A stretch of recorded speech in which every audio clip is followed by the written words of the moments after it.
So, do you know that in terms of neurobiology, we all perceive information based 90% based on past templates, which basically means that everything that happened to us, everything that is stored in our explicit and implicit memory systems, right? Everything that we have access to as kind of, stories that we remember, but everything is also that's stored in our unconscious, in our body memory, all of that, the relational patterns, all of that is going to influence the way that we react in here and now. It will influence our reactions, it will influence our responses, it will influence our beliefs, and all of that 90% is going to be based on the past. So just kind of think of this number, how significant it is, that system of explicit and implicit memories, in terms of how do we react, how do we shape what we do in present time.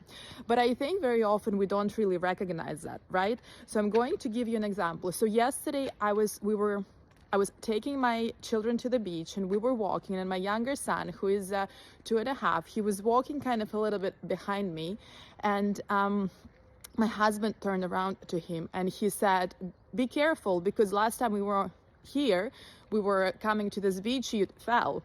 So as soon as my son heard it, his body language changed. He was really worried. He got really scared, and he told me, "Can you pick me up? Can you pick me up?" So that's an example of how something that happened in the past, when he was one, right, he couldn't walk really well, he couldn't really run really well. So clearly, he was falling. Who doesn't, right? But because of that memory, because he remembered that it happened to him, he got scared in that moment yesterday, and then that really resulted in that reaction. And then he told himself that he can't walk, and he told himself that just because he fell in the past, he's going to fall again.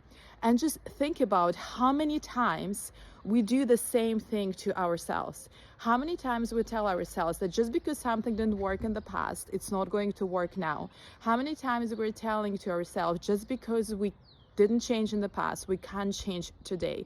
How many times we told ourselves, I can't do something. And again, every time we tell ourselves that we can't, 90% is based on the past. So, just think about this.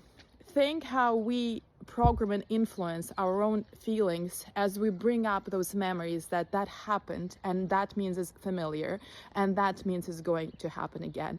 It doesn't have to be like this. And this is why the power of present moment is so significant in all self-work, whether you do therapy, whether you do meditation, whether you do spiritual work, the power of present moment is everything, purely because of that.